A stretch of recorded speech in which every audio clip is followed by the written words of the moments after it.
A lot of times when our waves are big, they're breaking extremely shallow. We don't have channels here. It's all sandbar, so it's just a never-ending whitewater death trap.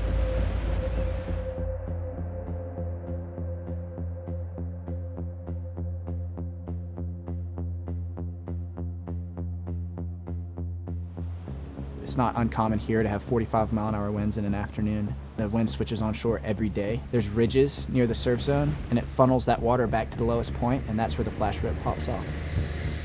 It can swipe a kid right off their feet. By the time someone calls 911, and then you get there, they're a mile out, and you pray that they don't try to make that swim.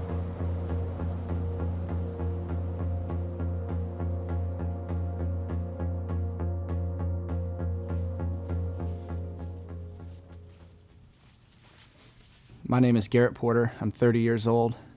I'm originally from Charlotte, North Carolina. I grew up in Myrtle Beach, and I live in Salvo. So my whole life growing up in Myrtle Beach, I started surfing when I was 4 years old, and always took trips up here with my dad.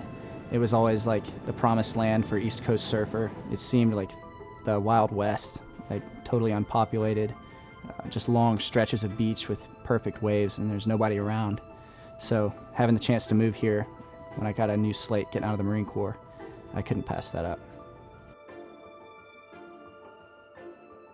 I got picked up in late May, early June, my first season, and it was because a friend introduced me to the water rescue captain, and he liked me, surfed in the water, saw that I could handle my own some bigger surf, brought me out to try out. I rode for 2 weeks as a second on a buggy and kind of got used to the beach and like how secluded everything was. Like we don't have good access. It's kind of different than where I grew up in Myrtle Beach, where the beach is 200 yards wide and the waves are 1 foot. Sometimes there's no beach at all, and you got to drive through water on the beach, or you got to dive down a back road to come out somewhere else. Different perspective of the beach than from what I knew. It just kind of becomes second nature. Even in your off time when you're chilling at the beach, can't help but notice rip currents or notice people making unsafe decisions in the water. You find yourself keeping an eye on kids that are swimming in rip currents or near rip currents, or people that are on inflatable flamingos or alligators, which is the favorite out here, when the wind is southwest, because they don't understand that they could get blown out further from shore than they can swim and find themselves in trouble even when the waves are 2 inches tall. It's a small flash rip from the ridges in the sand. The water washes up and then on the high points moves to the low point, and then it finds the weakest spot and goes back out. That's notorious even on really small days, to pull small children that are being unsupervised into the water where they can't touch. And you don't look at the water today and think there's any threat, but if a 2 or 3 year old is standing down there and the parents aren't within arm's reach, I could pull them into water they can't touch. And then the parent's not paying attention, the kid goes under, the water's murky, it can be bad. So you find yourself observing those things and kind of pointing out to people that, hey, this is a rip, you should maybe move down the beach a little bit. After that first experience I had, I'm never going to be caught unprepared again. Even if I'm up the beach in Nags Head or Kildovo Hills in another district that we don't cover and I'm off duty, I'm still going to have that cannon fins in my truck, so in case there's nobody else there to help somebody, I can at least call 911 and bring them flotation.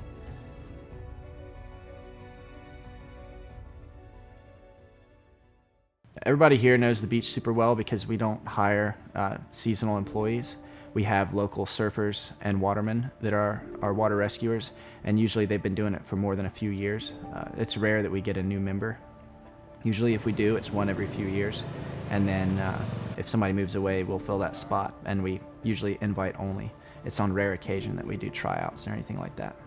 When we train here, it's hard to mimic heavy conditions. It's just day by day, you take what you get. On the days that we have huge surf and rough conditions, we try to do as much training on those days as possible because there's less people in the water, because the threat is obvious. We use those days mainly for training. We'll launch skis into heavy surf to get our new members confident in handling the ski in a variety of conditions, and we'll launch them on small days too, to just brush up on basic skills and pickups when you don't have a high risk to your team members, just so that way we're not second guessing ourselves in the moment.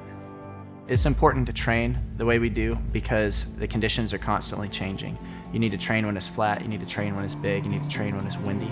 Even if there's hazardous marine life present, you need to train because that stuff can all still be there in the moment and you can't have anything holding you back. Since we don't red flag the beaches, our guests depend on us to come out there no matter what.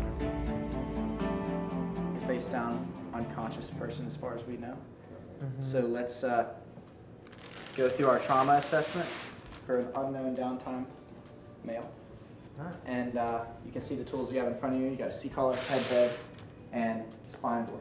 I want everybody to put a C-collar on somebody, at least once. I think the main thing to do now is get them on the board so we can get a proper airway. Yeah, and we'll just So move, we're gonna move this out of the way. Oh, you are? So put this where you're standing and you get where the spine board is. Good. Yeah. So you're going to support his head and let it go to that natural center position. As we move it over. And then you're gonna hold it there. Yeah. So like this. Right, Yeah. not forcing anything. Yeah. No, not so forcing as anything. we move it Make over. sure you're holding his head up too, so as he goes on his shoulder, his head's not falling down. What do you Ready? think? All right, on 3, 1, 2, 3, roll. We're gonna go over. Here we go. All right, if crew Keep can it support going. him. Keep it going as he comes down. All right, there he goes. Now hold that there. You want to get? I'll grab the seat collar. Yep. Here. There. And make sure you're holding that head until, and you gotta pull that tight. You can get on this too. All right. Good. But if you run into any issues, try to look at the issues before you start, so that way you're not trying to have it halfway done and then have to fix something. I mean, it just becomes muscle memory. You're not going to be perfect at it if you don't do it all the time. So. As a supervisor, I have to make sure that all the buggies are in ship shape, the jet skis are ready to roll. Every morning we flush our jet skis with fresh water, and we check all of our equipment on the buggies and in the trucks, making sure that everything is restocked and ready to go. Make sure the AEDs are charged and the pads are in date, and everything's fueled up, tires are aired down so we don't get stuck trying to access emergencies. It's not all action and excitement. Most days there's no threat.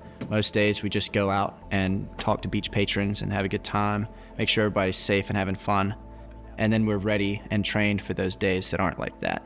One goes up underneath here where that water's coming out of, and that just screws right in. Just make it hand tight. Switch up under the back here.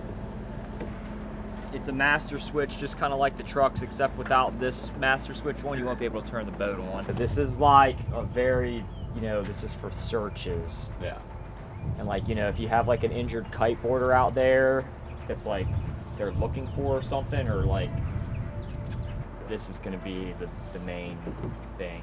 Especially with a boat sinking, if there's multiple victims, not having too many rescuers on this boat, Right. because then you limit the amount of space for injured personnel that would be getting on the boat. So it's just staying ready and not losing sight of the big picture whenever you might get 2 or 3 months in a row of your 4-month summer window where there's no waves and no rescues, and then all of the year's rescues happen in a 2-week span or in a 1-day span. It ramps up really quick. Anything can pop off at any time. So it's just kind of keeping your eye on the ball and not losing focus. I've been in high stress situations for over 10 years now on a regular basis, between the military and the responsibilities I had there and the places we went, as well as since I got out working at EMS, doing the volunteer fire thing and water rescue. You got to get good with being able to cope with that stuff, and having good people to talk to and people around you that are your friends in the same environment allows you to kind of talk about things so they don't get buried and become an issue later. We're a super tight crew. We're almost all best friends. We hang out at work, outside of work. A lot of us work EMS as well, and a couple of us are volunteer firefighters as well. So no matter what emergency comes out, we can go assist EMS, we can go fight a fire, go to car accidents, things like that. And usually the water rescue team handles all that stuff during the day until other people can show up as volunteers.